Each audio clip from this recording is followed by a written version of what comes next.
Welcome back to my channel, guys. It's me, Irvin, with another anime first impression video. This is the second time I'm making this video, guys. So the first time the video was interrupted by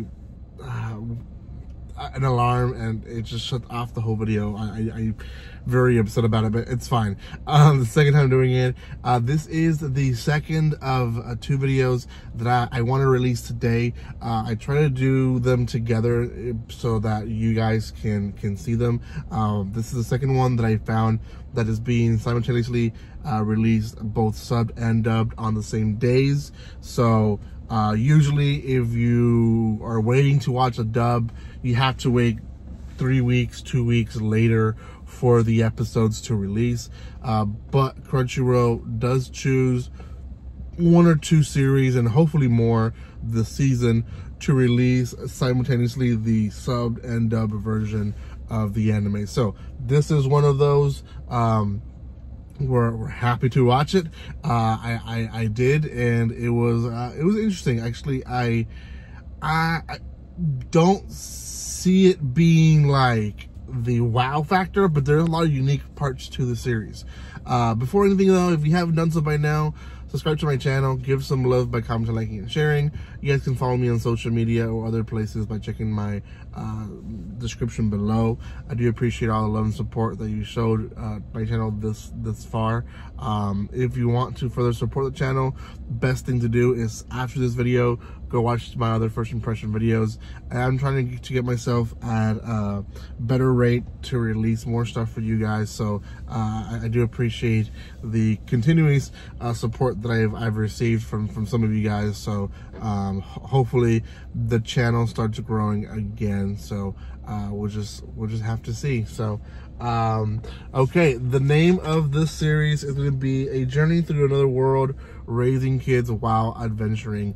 Long name, and really the name gives you the whole synopsis of what the anime is really about.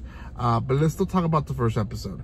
First episode, it kind of starts with our main character being reincarnated, and he's talking to a goddess, the goddess of wind specifically. There's multiple gods in this realm, I guess, or world, and she is one of them, the only one we see in this entire episode. But he talks to her, and essentially she's apologizing that it was her mistake. We don't really know what it was, but basically because of her mistake, he died, and now they're giving him a second chance to life in this world. So it is what it is. He has magic. He doesn't think much about it. Like, hey, I'll get through life. It's pretty cool to have, you know, a little bit extra abilities now that I'm in this world. So he's placed in the world. He's full grown up. He's not you know, a kid or anything. He's full grown up. He has to go through this forest, who he doesn't realize it's an A-level forest with a bunch of monsters that could kill him. But in this forest, while trying to get out of it, he finds and encounters 2 kids, twins, a boy and a girl, who he basically, after interacting with them and figuring out that they don't have either names or anyone to take care of them, he takes them under his wing. It's really weird, but I mean, it is what it is. He takes them under his wing. He also finds out pretty quickly that these kids are not your unique, your typical kids. They're unique kids. That's because they can kill monsters from this A-level forest, and they start killing them left and right for him as they go through the forest. And yeah, he starts getting his suspicions from there. At the gate, nothing really happens other than they check that they have no crimes and stuff like that, because they have no ID. So they have to go through this whole process of checking their identities before they can come in. And then once they're in, he prays and goes into communication with this wind goddess. Now, through his second conversation through his wind goddess, we find out that, again, there's another mistake happening in heaven or something, and because of that, these boys are now under his care. And that kind of was the manipulation and hope that was going to happen, that the kids were going to be under his care and he was going to raise them. And it just kind of all ended up going within her plan, but she keeps saying that she can't say more, she can't say more. So it gives us the impression that it goes beyond of what she can control, but also probably the other gods have something to do with it as well. So he chooses to raise the kids, and they go to the guild, and all 3 of them sign up as adventurers and as a party, and they go do the easiest task that you can do in a guild, which is basically go pick up herbs.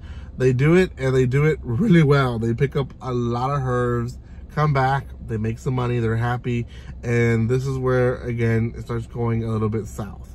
Adventurers start picking on him because he has kids, and why are they kids in the guild, right? Why are you bringing them with you? So they, they're not even worried about the kids. They're just kind of like trying to pick a fight. So the kids immediately knock them out, and everyone's impressed by them. And it all goes for like self-defense because they're being bullied, but still, like the kids are strong. The kids, they can take out a regular adventurer. So this is seen by the guard from the city, who happens to be a very important adventurer as well, and he ends up recruiting them into a adventure to the A-class forest to get I don't know what, but I guess they're gonna go to the A-class forest to kill some monsters. And because they know that they've gone to the forest and survived the forest, they're like, yeah, why don't you guys just join us and we'll see what you guys can do. And yeah, that in a nutshell is the first episode. A little bit of too much ignorance of the fact that they're kids, that, you know, they're like, yeah, let's take them to the forest. Like that was a little bit a shocker. And the whole people picking on kids in a guild, like, I get it, but I thought they were gonna go with a different direction with like them more bullying him for like putting the kids in danger and all that. Like there's like a lot of moments that I felt like the kids weren't really the issue. It was more them just trying to pick fights, right? Or not even protecting them. So yeah, other than that, not a bad series. I did appreciate the uniqueness of it. We'll see what happens. The kids are definitely strong. Because they're so alike, it's so easy to confuse them and just start thinking they're both boys. But in reality, it's a boy and a girl. So hopefully at some point they put this poor girl, a dress or something so that we can know the difference between them, first of all, but also remember and have in our mind that it is a boy and a girl. So oh well, thank you guys so much for watching this. If you haven't done so by now, make sure you subscribe to my channel. I'll see you next time, and like always, don't be strangers. See you guys.